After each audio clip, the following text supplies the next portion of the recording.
안녕하세요. 국어 가르치고 있는 최유기입니다. 오늘 저희 고2 친구들 고3 앞두고 마지막 방학이잖아요. 요 중요한 시기에 어떻게 국어 공부를 해야 하는지 말씀드리려고 해요. 먼저 지금 아이들 고등학교 올라와서 지금 딱 요 시기까지 정말 많은 시험을 치렀어요. 중간고사, 기말고사도 그렇고 모의고사도 정말 열심히 쳤을 텐데 지금 요 시기에 선생님 저는 국어 잘해요 라고 말할 수 있는 친구가 정말 드물 거예요. 그러면 왜 국어는 다른 과목보다 전 잘해요 라고 말하기가 힘들까요? 그리고 심지어 왜 상위권 친구들 자기가 그래도 나 국어는 좀 해 라고 생각하는 친구들마저도 3등급 나왔다가 1등급 나왔다가 이렇게 변동이 큰 과목일까요? 저희 이번 고2 친구들의 여름 수업 목표는 일단 수능국어의 토대를 완성하는 거예요.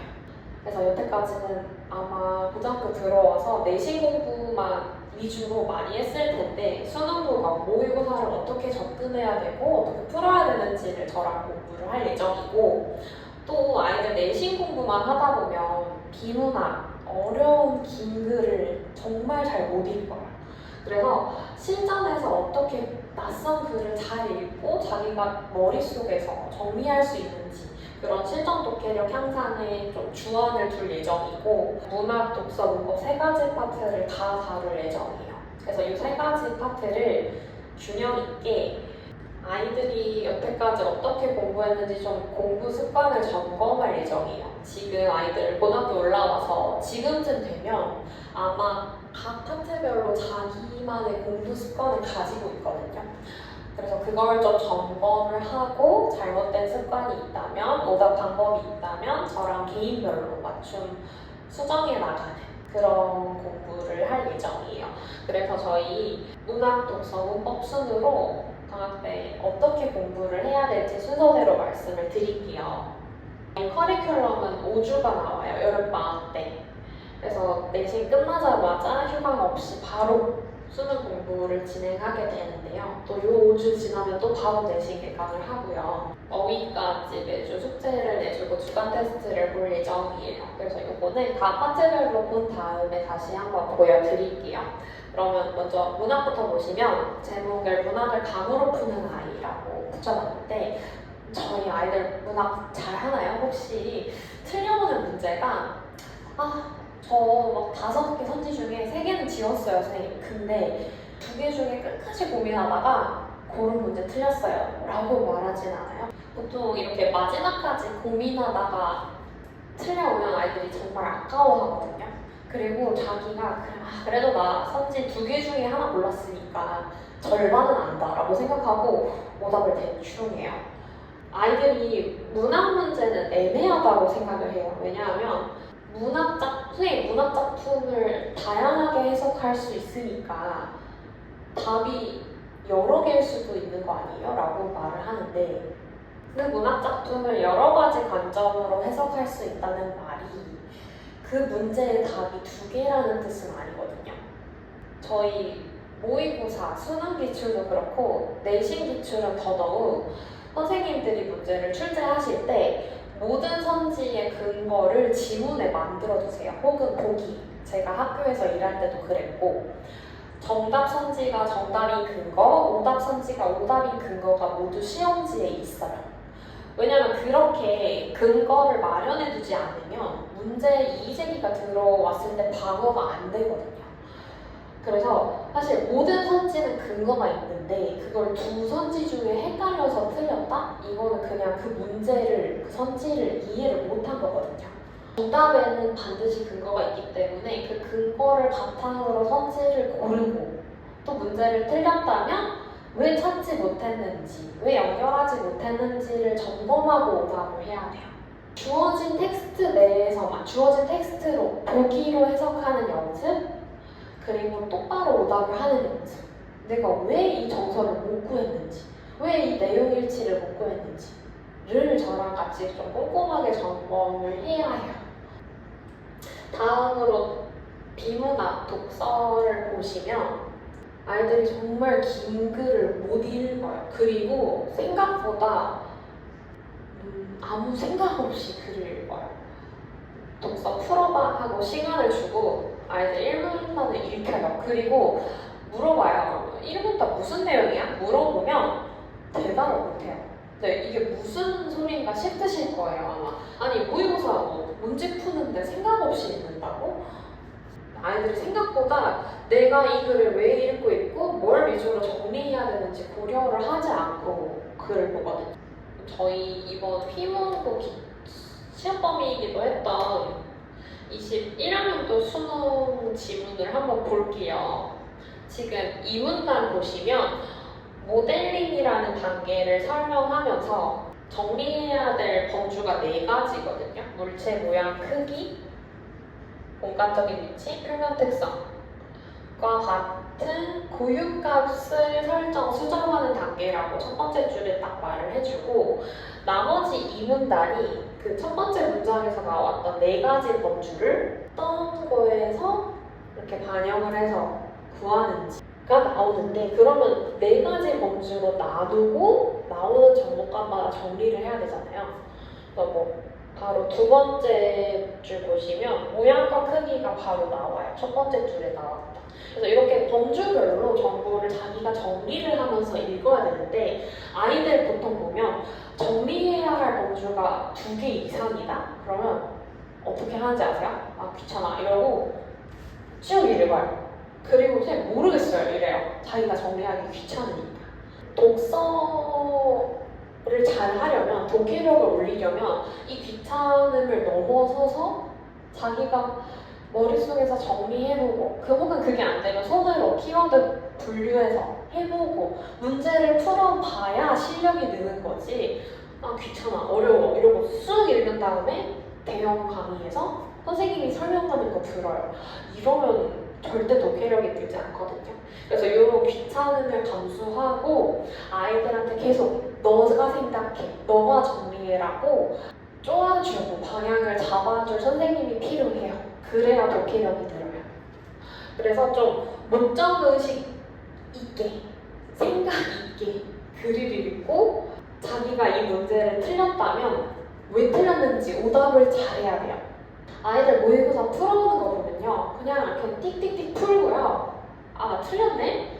이러고 답지 보고 해석을 하거든요. 아, 이거 이 문단 6번째 줄에 있었는데 내가 못 봤네? 이러고 오답하고 가지고 와요. 근데 그러면 전 다시 해오라고 하거든요. 그렇게 오답하면 안 돼요.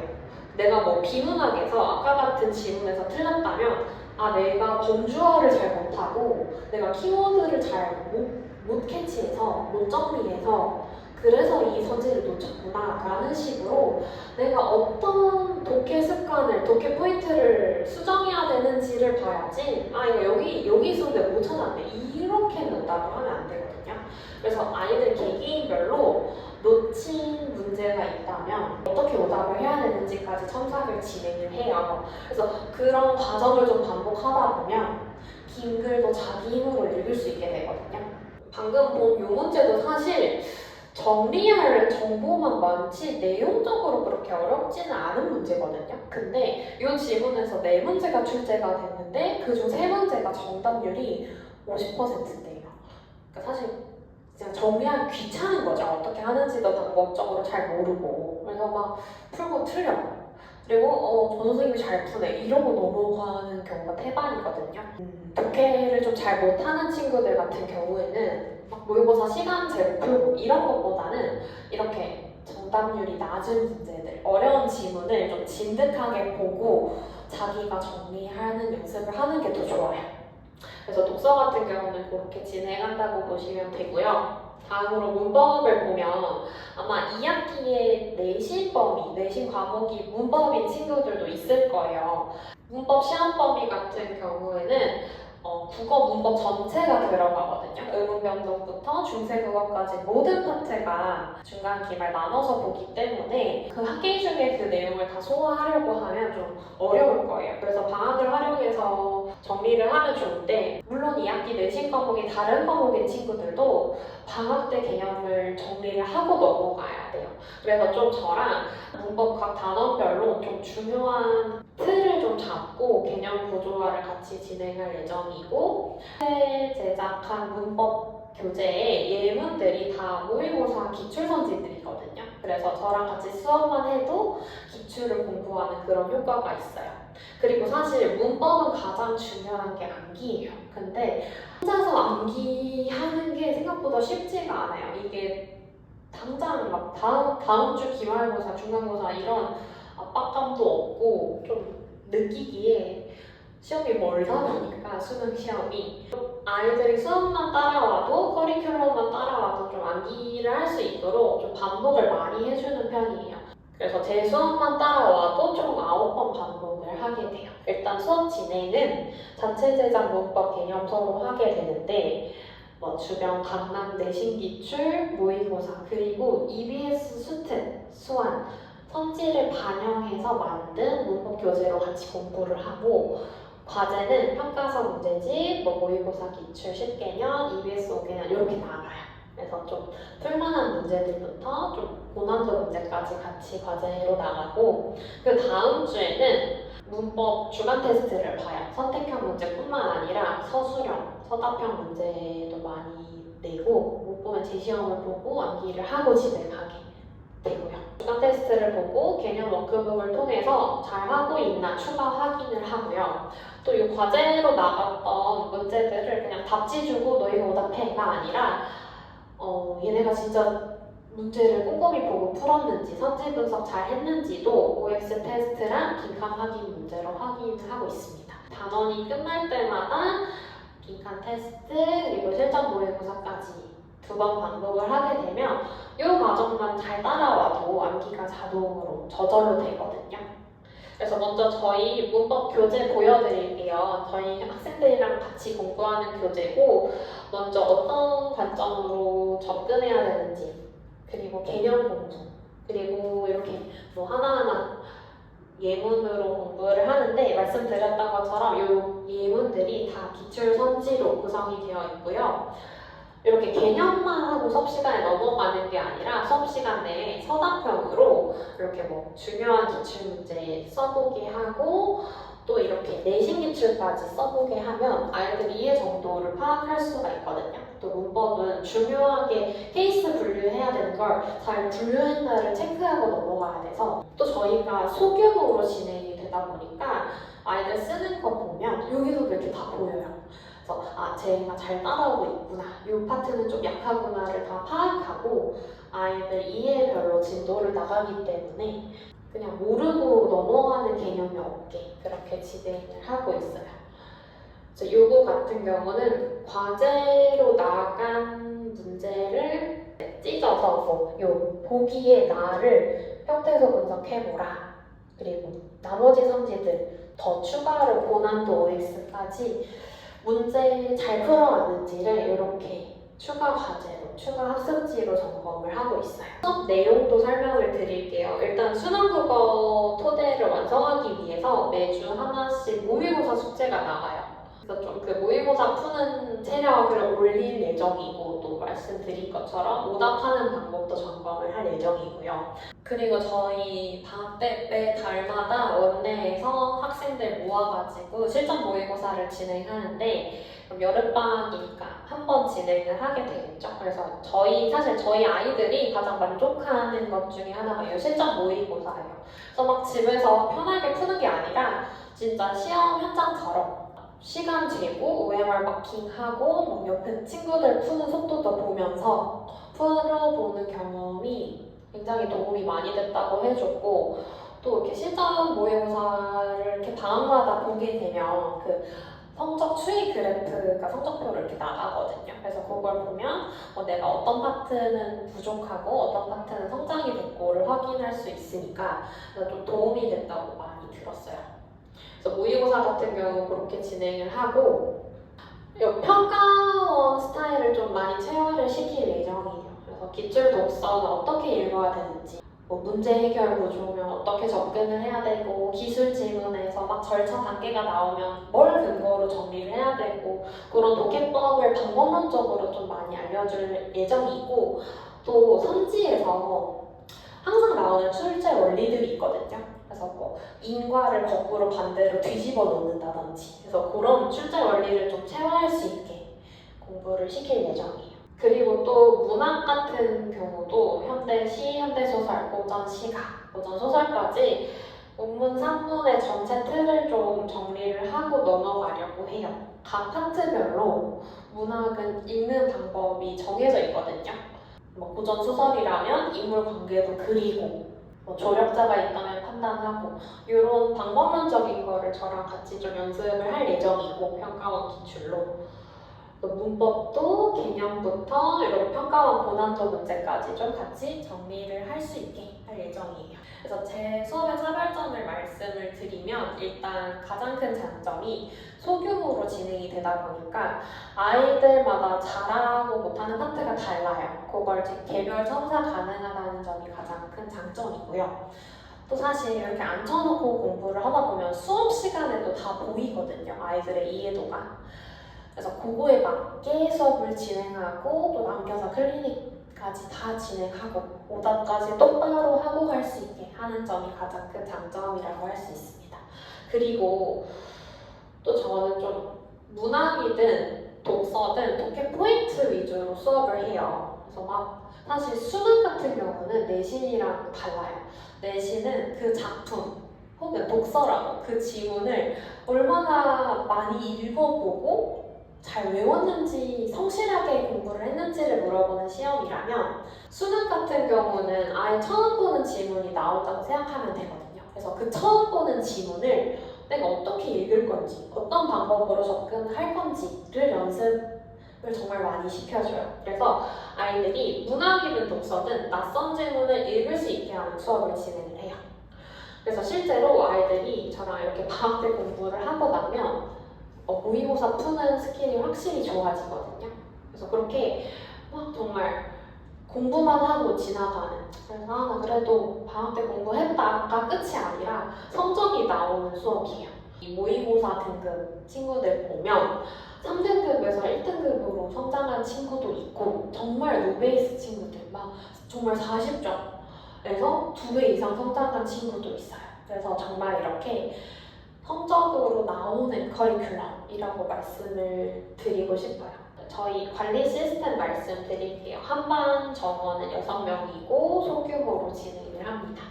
그리고 그 주에 과제를 안 해오거나 주간 테스트 80점을 넘기지 못하는 경우 그 학원 온 그날 마무리를 하고 갈 수 있게 해요. 그래서 제가 직접 클리닉을 하고 과제 완료 후 재시험 보고 귀가를 하게 됩니다. 그리고 매주 그 전주에 배웠던 범위, 그런 파트를 주간 테스트를 진행을 하는데, 여름방학의 경우 5주잖아요. 그 5주 내내 누적 범위로 진행을 해요. 그래서 아이들이 놓치고 그냥 귀찮다고 넘어가는 개념이 없게 누적 범위로 진행을 하고, 80점 이하면 재시험을 보고 가고요. 달에 한 번씩 실전 모의고사를 우리 고2 학생들 모아놓고 진행을 하고요. 그래서 그날 제 해설이랑 피드백까지 다 받고 귀가를 한다고 보시면 돼요. 과제는 저희 매주 주간지가 나가고요. 주간지 한 권에 모의고사 한 세트, 그리고 꼭 암기해야 될 어휘까지 들어있어요. 그래서 저희 문학 같은 경우는 현대소설시, 고전소설시 전부 다 다룬다고 보시면 돼요.